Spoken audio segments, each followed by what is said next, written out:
नमस्कार साथियों, थार क्लासेज के यूट्यूब चैनल पे आपका स्वागत और अभिनंदन है। आज यूट्यूब के पेज पे पहली बार शुरुआत करेंगे। राजा राम मोहन राय से शुरुआत करते हैं, जिनका आज जन्मदिन है। 22 मई 1772 को इनका जन्म हुआ था। बंगाल राज्य के हुगली जिले के अंदर राधानगर गांव है, वहां पर इनका जन्म हुआ था। इनके पिता का नाम रमाकांत देव है और माता का नाम तारिणी देवी है। राजा राम मोहन राय को वास्तव में अतीत और भविष्य के मध्य का सेतु कहा जाता है।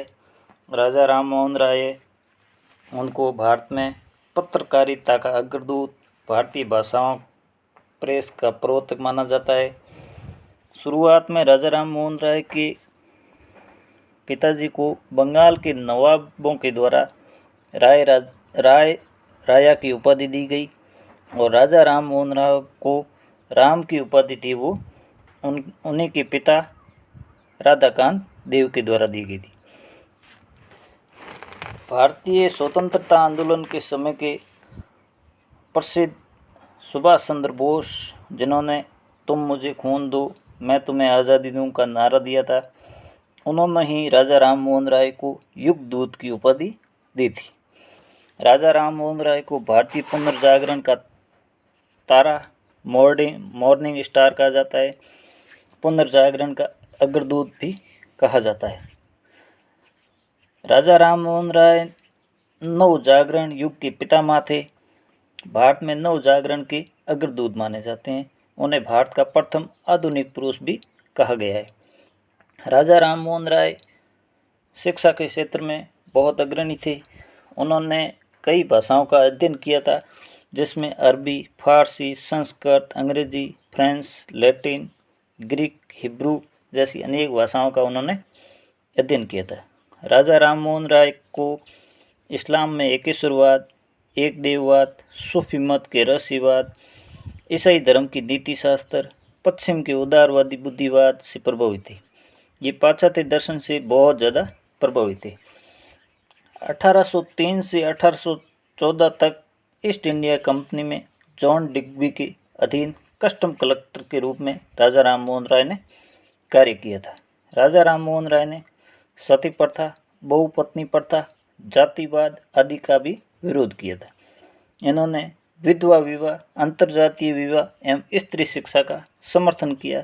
बहुत इम्पोर्टेंट। राजा राम मोहन राय के द्वारा अनेक पुस्तकें और समाचार पत्र प्रकाशित किए, जिनमें 1804 के अंदर राजा राम मोहन राय ने फारसी भाषा में तोहफात उल मुहद्दीन, जिसे एकेश्वरवादियों का उपहार कहा जाता है, वो पुस्तक प्रकाशित की गई। राजा राम मोहन राय ने विभिन्न धर्मों पर फारसी में मर्जान्तुल अदयान पुस्तक लिखी।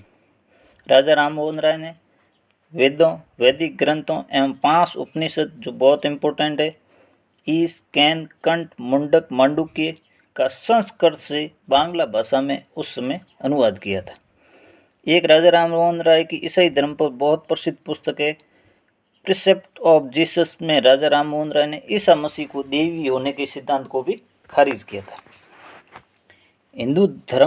हिंदू उत्तराधिकार नियम राजा राम मोहन राय की एक और प्रसिद्ध पुस्तक थी। संवाद कौमुदी और प्रज्ञा चांद, जो बंगाली भाषा में 1821 में राजा राम मोहन राय के द्वारा लिखी गई थी। मिरात उल अखबार अथवा बुद्धि दर्पण फारसी भाषा में 1822 में लिखा गया। एक राजा राम मोहन राय के द्वारा मैगजीन लिखी गई थी, जिसका नाम है ब्रह्मा मैनिकल, जो अंग्रेजी भाषा में प्रकाशित हुई थी। राजा राम मोहन राय ने हिंदी में बंगदूत नामक समाचार पत्र 1829 के अंदर निकाला था। अब राजा राम मोहन राय ने कई संस्थाओं की स्थापना की, जिनमें प्रसिद्ध संस्था है आत्मीय सभा, जिसकी स्थापना 1815 के अंदर की थी।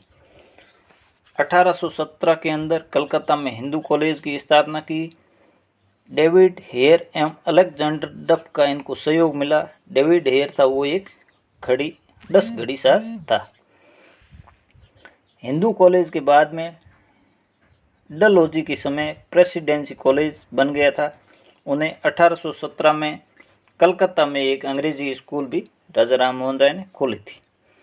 एक ध्यान देने योग्य बात है, वेदांत सोसाइटी और वेदांत कॉलेज दोनों मिलते जुलते नाम हैं। वेदांत सोसाइटी की स्थापना है वो 1816 के अंदर की गई थी और वेदांत कॉलेज की स्थापना है वो 1825 के अंदर की गई थी। 20 अगस्त 1828 के अंदर राजा राम मोहन राय ने ब्रह्म समाज की स्थापना की। सती प्रथा पर कानून 1811 के अंदर जब राजा राम मोहन राय के बड़े भाई जगमोहन की पत्नी सती हो गई थी तो उन्होंने सती प्रथा के विरुद्ध आंदोलन चलाने का निश्चय किया। राजा राम मोहन राय ने 1819 के अंदर काशीनाथ तज्ञावारिस जैसे सती प्रथा समर्थकों से भी आपस में बहस की थी। राजा राम मोहन राय ने अपने अखबारों में संवाद कौमुदी के माध्यम से सती प्रथा का विरोध शुरू किया था। राजा राम मोहन राय ने सामाजिक और धार्मिक कुरीतियों का विरोध करने के लिए एक पत्रिका निकाली थी जो बहुत महत्वपूर्ण है, समाचार चंद्रिका नामक पत्रिका, जो 1822 के अंदर निकाली थी। राजा राम मोहन राय के प्रयासों के फलस्वरूप ही गवर्नर जनरल उस समय के लॉर्ड विलियम बेंटिक के द्वारा 4 दिसंबर 1829 को सती प्रथा को प्रतिबंधित कर दिया गया था और अधिनियम 17 के अंदर पारित करके सती प्रथा को उस समय गैर कानूनी घोषित कर दिया गया था। अब सती प्रथा को प्रतिबंधित करने वाले भारत के अनेक लोग हुए, जिनमें अकबर, जहांगीर, गुरु अमरदास, अहिल्याबाई होलकर, पेशवा, तंजौर के राजा और गोवा के पुर्तगाली गवर्नर थे अल्बुबर्ग ने सती प्रथा को बंद करने की पहले भी कोशिश की थी। राजा राम मोहन राय के अलग अलग विचार थे। राजा राम मोहन राय पुनर्जन्म के सिद्धांतों में विश्वास बिल्कुल भी नहीं करते थे, लेकिन आत्मा की अमरता को मानते थे, उनमें विश्वास करते थे। राजा राम मोहन राय ने उस समय राष्ट्रसंघ जैसे अंतर्राष्ट्रीय संगठन की कल्पना भी अपने समय में कर दी थी। राष्ट्रसंघ के बारे में मैं आपको बता दूं, 10 दिसंबर 1920 को राष्ट्रसंघ की स्थापना की गई थी, जिनका मुख्यालय जिनेवा स्विट्जरलैंड में और इसके संस्थापक वुड्रो विल्सन थे। राजा राम मोहन राय अंतर्राष्ट्रीयता के पक्षधर थे। राजा राम मोहन राय का धन का निष्कासन रोकने के लिए यूरोपियों को स्थायी रूप से भारत में बसने पर उन्होंने जोर दिया था। राजा राम मोहन राय ने अंग्रेजों द्वारा पारित प्रेस एक्ट था, उसका विरोध किया। उन्होंने 1823 के अंदर प्रेस एक्ट के विरुद्ध गवर्नर जनरल की परिषद और लंदन की प्रिवी काउंसिल में अपील की तथा 1827 में ज्यूरी कानून के विरुद्ध ब्रिटिश संसद के दोनों सदनों में अपील की थी। अलेक्जेंडर डफ नामक एक स्टॉकिश धर्म प्रचारक ने शिक्षा के क्षेत्र में राजा राम मोहन राय को सहयोग दिया था। ब्रह्म समाज के प्रथम सचिव एक दलित व्यक्ति थे जिनका नाम ताराचंद्र चक्रवर्ती था। ब्रह्म समाज की सबसे महत्वपूर्ण बात थी कि ब्रह्म समाज में प्रत्येक शनिवार को उनकी चर्चा होती थी और इसका उद्देश्य शाश्वत सर्वाधार ईश्वर की पूजा थी, जो सारे विश्व का कर्ता एवं रक्षक है। राजा राम मोहन राय को ताराचंद चक्रवर्ती, चंद्रशेखर देव ने पृथक पूजा स्थल की स्थापना का भी सुझाव दिया था। राजा राम मोहन राय ने जाति एवं नस्ल संबंधी भेदभाव समाप्त करने के लिए महानिर्वाण तंत्र प्रतिष्ठ विवाह जिसे शैव स्वरूप अंगीकार करने का सुझाव दिया था। ब्रह्म समाज के अंतर्गत प्रथम अंतर्जातीय विवाह का आयोजन भी किया गया था। ब्रह्म समाज को विद्वानों ने अद्वैतवाद की संस्था भी कहा है। ब्रह्म समाज का कोई धर्म ग्रंथ नहीं है और न ही राजा राम मोहन राय ने कभी ये दावा किया कि वे हिंदू धर्म से अलग होकर कोई नया धर्म स्थापित कर रहे हैं। उन्होंने हिंदू धर्म को नवीन, आधुनिक और सरल बनाने की पूरी चेष्टा की थी।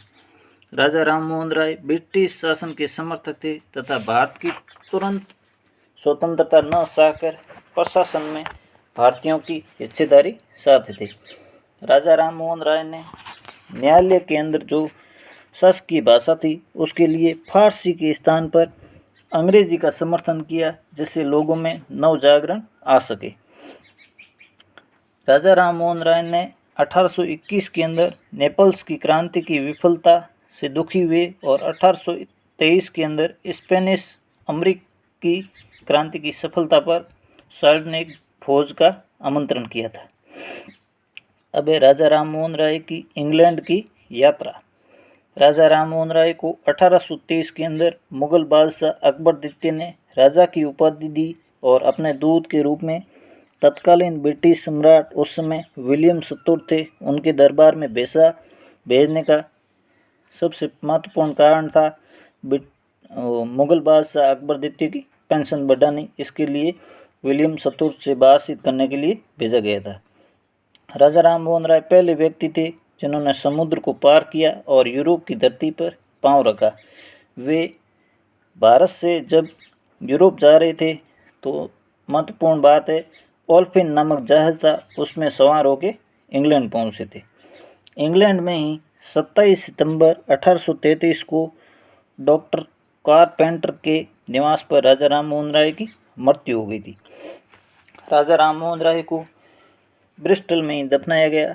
दफनाने के आधार पर ही कुछ विद्वानों ने तर्क दिया है कि उन्होंने जीवन के अंतिम समय में ईसाई धर्म भी स्वीकार कर लिया होगा, लेकिन वो तर्क सही नहीं है। दफनाने का मूल कारण था उस समय ब्रिटिश कानून शवदाह की अनुमति नहीं देता था। ब्रिस्टल में उनकी समाधि बनी हुई है, जिसके ऊपर विग्रहराज चतुर्थ, जिसे विष्णुदेव भी कहा जाता है, उन्होंने एक नाटक लिखा था हरिकेल, उसके कुछ लिखे हुए अंकन किया गया है। मैरी कारपेंटर एक प्रसिद्ध विद्वान है जिन्होंने 1866 के अंदर राजा राम मोहन राय पे एक पुस्तक लिखी थी जिसका नाम है the last day in England of the Raja Ram Mohan Roy. Raja Ram Mohan Roy को पूर्व और पश्चिम के मध्य सलस्य भी कहा गया है। रविंद्रनाथ टैगोर ने राजा राम मोहन राय को भारत में आधुनिक युग का सूत्रपात किया, ऐसा कहा है। राजा राम मोहन राय ने कहा था, हिंदू धर्म का सबसे शुद्धतम रूप है वो उपनिषदों में मिलेगा। राजा राम मोहन राय को मूर्ति पूजा के विरोध में सुब्रमण्यम शास्त्री से आपस में वाद विवाद भी करने पड़े। राजा राम मोहन राय ने भारत की आज़ादी प्राप्त करने के लिए संवैधानिक आंदोलन का एक नए तरीके के रूप में समर्थन किया था। राजा राम मोहन राय के बाद में ब्रह्म समाज कैसे चला उसके बारे में। राजा राम मोहन राय की मृत्यु 27 सितंबर 1833 को हो गई थी। उसके बाद में महर्षि द्वारकानाथ टैगोर और राय के इंग्लैंड प्रवास के दौरान मित्र पंडित रामचंद्र विद्यावागीश ने ब्रह्म समाज का संचालन किया था।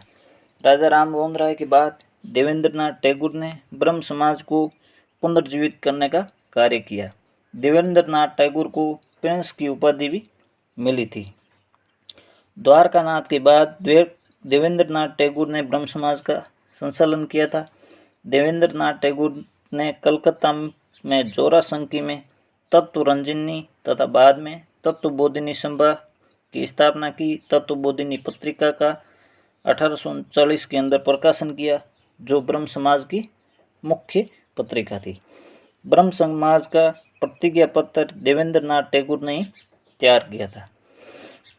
देवेंद्रनाथ ने 1840 के अंदर तत्वबोधिनी स्कूल की स्थापना की, जिसके अंदर एक अक्षय कुमार नाम के समाज सुधारक थे, उनको अध्यापक बनाया गया। तत्वबोधिनी स्कूल के अन्य सदस्य थे राजेंद्र लाल मित्र, ईश्वर चंद्र विद्यावागीश, ताराचंद्र चक्रवर्ती, प्यारे चंद्र मित्र। देवेंद्रनाथ ने 1843 के अंदर ब्रह्म समाज की सदस्यता ग्रहण कर ली थी। देवेंद्रनाथ ने ब्रह्मा धर्म नामक एक धार्मिक पुस्तिका का भी संकलन किया था। देवेंद्रनाथ ने 1857 में केशव चंद्र सेन को ब्रह्म समाज का सदस्य बनाया और 1862 ईस्वी तक वे उस आचार्य के पद पर बने रहे। ये राजा राम मोहन राय के बारे में महत्वपूर्ण जानकारी थी। आप इसका अध्ययन करें, मनन करें और बार बार दोहरान करें। सभी प्रतियोगी परीक्षाओं के लिए बहुत महत्वपूर्ण टॉपिक है राजा राम मोहन राय, जिसका सवाल सबसे छोटे एग्ज़ाम से लेके वर्तमान में भारत की सबसे बड़ी परीक्षा IAS तक में पूछा जाता है। इसीलिए इसका बार बार अध्ययन करें, इसको सुनें, अच्छा लगे तो अपने मित्रों के साथ शेयर भी करें। धन्यवाद।